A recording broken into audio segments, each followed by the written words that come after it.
the late 1960s, while the world fixated on nuclear missiles and political brinkmanship, a quieter and far stranger race was unfolding behind laboratory doors.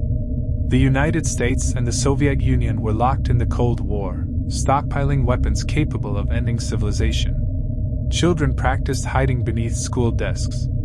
Families built fallout shelters in their backyards. But beyond atomic fire and mushroom clouds, another competition was emerging, one that sought to push past the limits of the physical world itself. Inside a restricted laboratory at Kazakh State University in Almaty, a young scientist stood in near darkness, waiting for exposed film to develop. Electrical currents had crackled across metal plates moments earlier, bathing the subject in a high-frequency field. Now he watched for evidence, faint streaks, luminous flares, something that might suggest the human body emitted more than heat and electricity. Soviet researchers had become increasingly convinced that living beings were surrounded by an organized energy structure, something invisible yet measurable. Some called it bioplasma. Others simply referred to it as the aura. Reports circulated within intelligence channels that Soviet scientists were not limiting themselves to photography experiments. There were whispers of telepathy trials, attempts to influence behavior without words, and studies examining the possibility of projecting consciousness across vast distances. The military and intelligence services allegedly funded these programs, believing that if even a fraction were real, the strategic advantage would be immeasurable. A mind that could travel unseen would render walls, safes, and borders meaningless. American defense analysts reacted with unease. Classified assessments suggested that Soviet parapsychology research had expanded dramatically through the 1960s. If there were even the slightest chance that consciousness could detach from the body and gather information remotely, it posed a threat unlike any conventional weapon. The idea sounded absurd, yet the Cold War had already proven that yesterday's impossibility could become tomorrow's arsenal. At the same time, in the United States, curiosity about altered states of consciousness was spreading through universities and countercultural circles. On a North Carolina campus, a psychiatry professor with unconventional ideas explored reports of out-of-body experiences. He interviewed students who claimed they had floated above their own sleeping forms. He conducted controlled tests, asking subjects to describe distant locations. Some accounts were vague. A few were unsettlingly specific. Elsewhere, private researchers used hypnosis to guide volunteers into what they described as astral travel. Participants claimed to drift through rooms, observe strangers, and later recount details that sometimes matched reality. Skeptics dismissed these stories as coincidence or suggestion. Believers insisted something extraordinary was happening. Media outlets amplified the most dramatic claims, and soon the concept of astral projection entered popular culture. By the mid-1970s, instruction manuals and cassette recordings promised that anyone could learn to separate mind from body. The process sounded deceptively simple: relax completely, focus inward, let the sensation of weightlessness take over. Some described a roaring sound in their ears, followed by the eerie sight of their own body lying below them. They spoke of a silvery connection, an invisible tether binding spirit to flesh. Whether metaphor or hallucination, the imagery was powerful.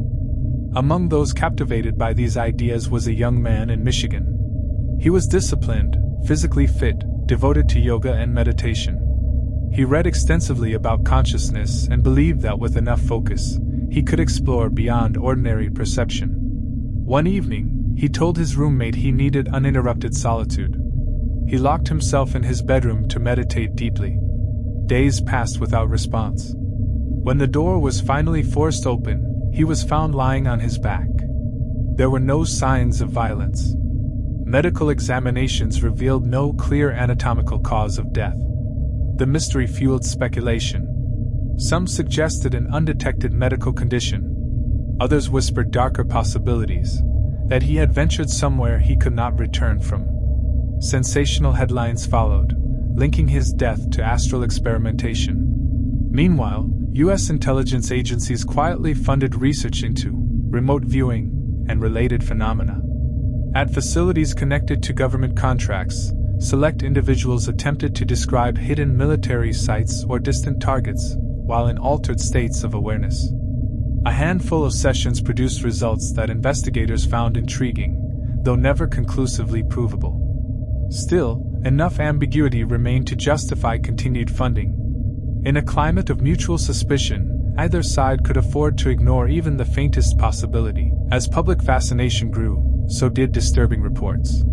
Some practitioners described terrifying paralysis, shadowy figures, or the sensation of being unable to return fully to their bodies. Modern psychology would later attribute many of these experiences to sleep paralysis, dissociation, or intense suggestion. But at the time, they were interpreted through mystical frameworks. Ancient myths resurfaced, stories of soul-eating entities and dangerous spirit realms. Fear blended with folklore. One grieving nurse, desperate to reconnect with her deceased husband, immersed herself in astral teachings. Friends noticed her growing obsession. She spoke of hearing a guiding voice promising healing powers and reunion beyond death. Eventually she withdrew from normal life, embarking on an isolated journey into winter wilderness with a companion. Exposure to extreme cold claimed her life. To some, it was a tragic case of delusion and environmental hazard. To others, it became another chapter in a narrative of unseen forces. Gradually, the excitement faded. Government programs were classified or quietly discontinued. University laboratories lost funding. Bookstores stopped prominently displaying astral projection guides. The public moved on to new fears and fascinations. The Cold War itself would eventually end, leaving behind archives of declassified documents that hinted at experiments once taken seriously by powerful institutions. In hindsight, much of the astral race appears to have been fueled by paranoia, grief, and the limitless suggestibility of the human mind. The 1970s were a time of upheaval, when boundaries, political, cultural, psychological, were being tested. In that atmosphere, the idea that consciousness might break free of the body felt both terrifying and empowering. Science today has found no reliable evidence that the human soul can detach and travel independently through space.